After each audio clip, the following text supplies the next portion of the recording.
This is a hardtail. This is a full suspension bike. We're going to take them to the trails and we're going to find out which is faster. This is hardtail versus full suspension.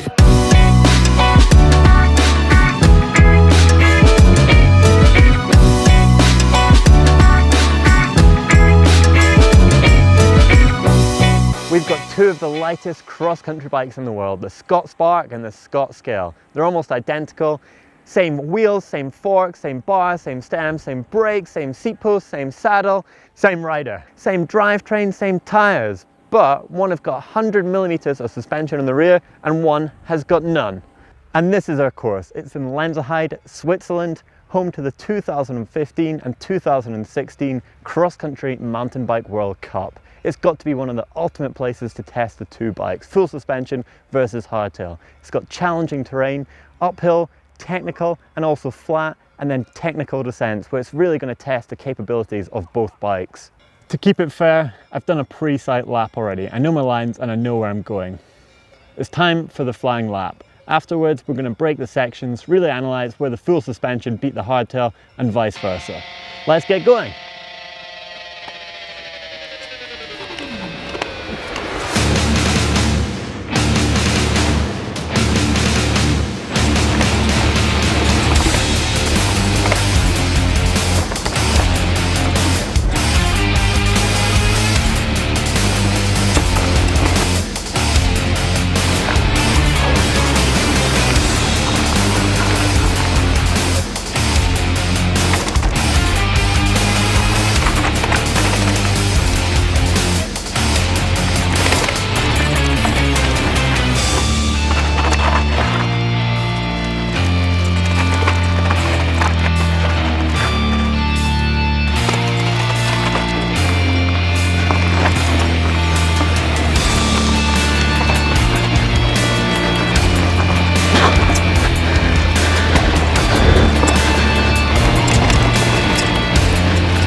I'm not going to be beating Nino's shirt anytime soon.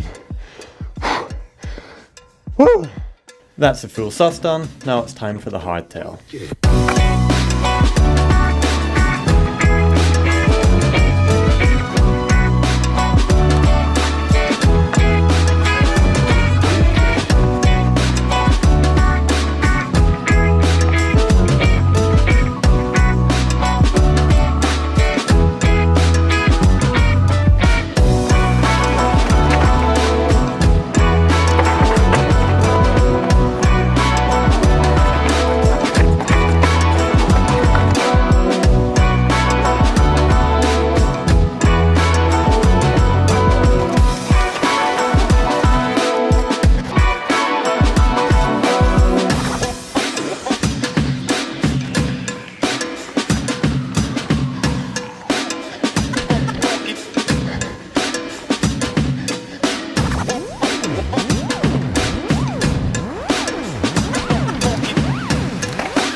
That was hard.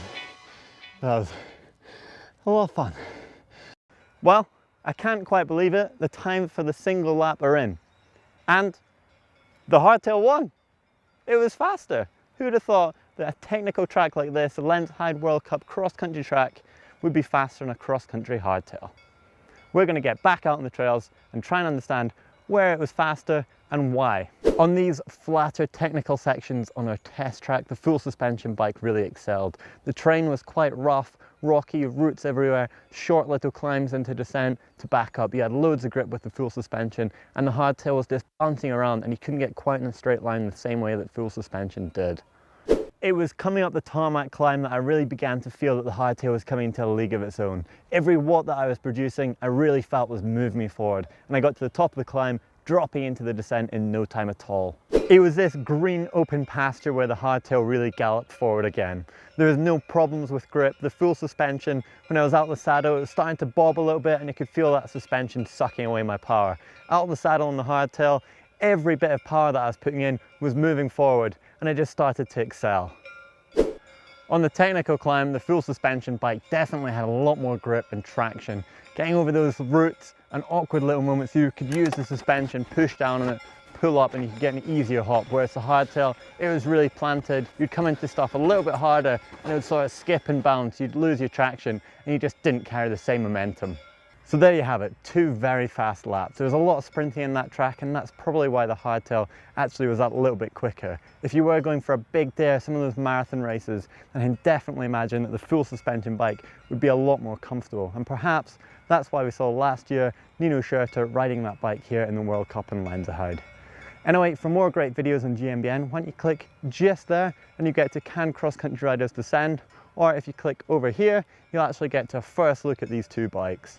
As ever, don't forget to click on the globe to subscribe, and why not check out the shop whilst you're here. Thumb up like if you enjoyed.